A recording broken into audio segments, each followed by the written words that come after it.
नमस्कार मैत्रिणींनो, अन्नपूर्णा किचनमध्ये तुमचे खूप खूप स्वागत. मैत्रिणींनो, रोज रोज भाजी काय करायची हा एक एकशे प्रश्न बायकांच्या समोर असतो.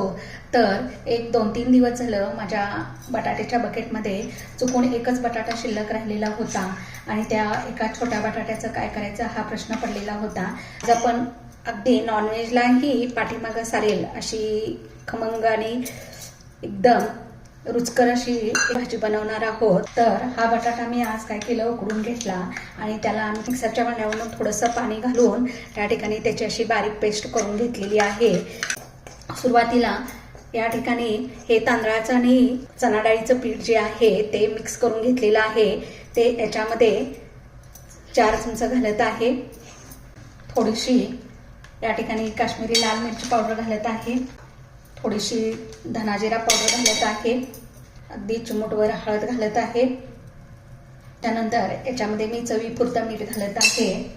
पाणी न घालता याचे भजी करण्यासाठी जे बॅटर बनवतो तशा पद्धतीचं बॅटर बनवून घेणार आहे.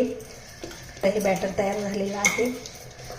हातानेच मी मिक्स केलेलं आहे, कारण मग बाकीचे मसाले, स्पायसी मसाले त्याला चांगले लागले जातात.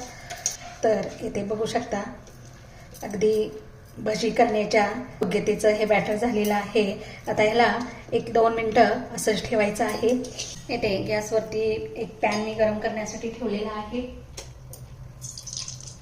तर इथे तेल गरम झालेलं आहे आणि या भिजवलेल्या पिठाची मी छोटी छोटी भजी करून घेणार आहे.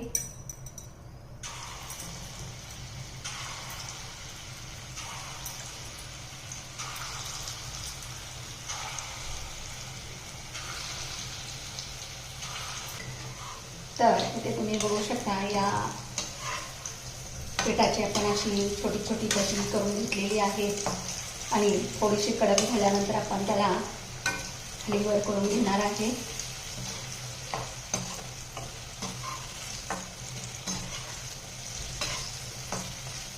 या भाजीच्या पिठामध्ये मी पाण्याचा अजिबात वापर केलेला नाही.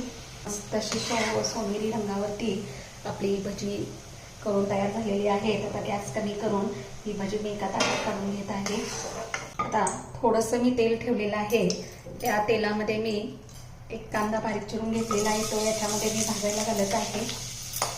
हिरवी मिरची घेतलेली आहे, थोडासा कढीपत्ता घेतलेला आहे, थोडेसे आले घेतलेले आहेत, 2 हिरव्या मिरच्या घेतलेल्या आहेत आणि या ठिकाणी याला सोनेरी रंगावर भाजून घ्यायचं आहे.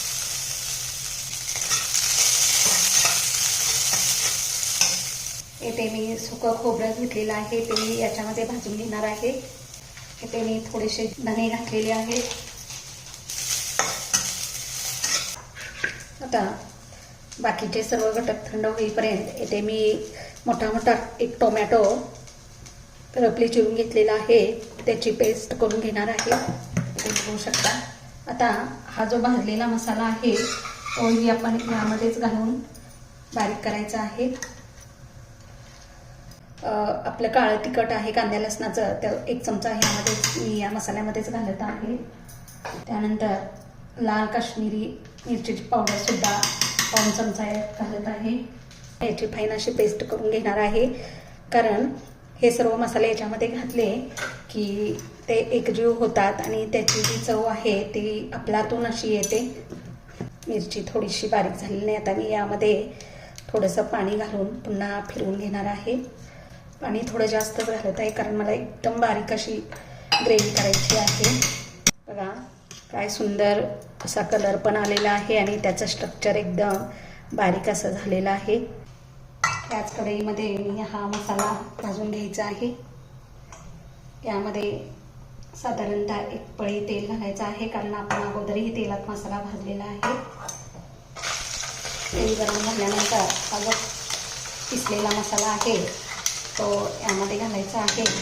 आता वरून यामध्ये कोणताही मसाला घालायचा नाही, कारण आपण ऑलरेडी सगळे मसाले यामध्ये घातलेले आहेत.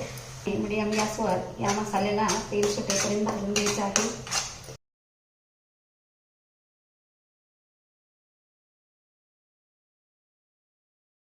बाकीचा मसाला अगोदर आपण भाजल्यामुळे याला जास्त वेळ लागणार नाही भाजण्यासाठी. या मिक्सरच्या भांड्यातच पाणी घातलेलं आहे मी आणि थोडंसं पाणी घालत आहे अर्धी वाटी आणि या ग्रेव्हीला पुन्हा एकदा वाफ काढून घेणार आहे. इथे तुम्ही बघू शकता आपल्या भाजीला वाफ निघालेली आहे. आता तुम्ही याच्यामध्ये तुम्हाला जेवढी ग्रेव्ही हवी आहे तेवढं पाणी ॲड करायचं आहे. तर इथे बघू शकता या ठिकाणी मी पाणी वाढवून याला उकळी काढून घेतलेली आहे. आता याच्यामध्ये आपण जी भजी करून घेतलेली आहे ती बटाट्याची भजी याच्यामध्ये घालायची आहे. एक वाफ काढून घेतलेली आहे आणि अशी मस्त बटाट्याच्या भाज्यांची आमटी ग्रेव्ही तयार झाली. अशी ही एकदम साधी सोपी आणि सर्वांना आवडणारी नवीन अशी भाजी बटाट्याची भाजी करून पहा. आणि ही जर रेसिपी तुम्हाला आवडली असेल तर माझ्या चॅनलला लाईक आणि सबस्क्राईब करायला विसरू नका.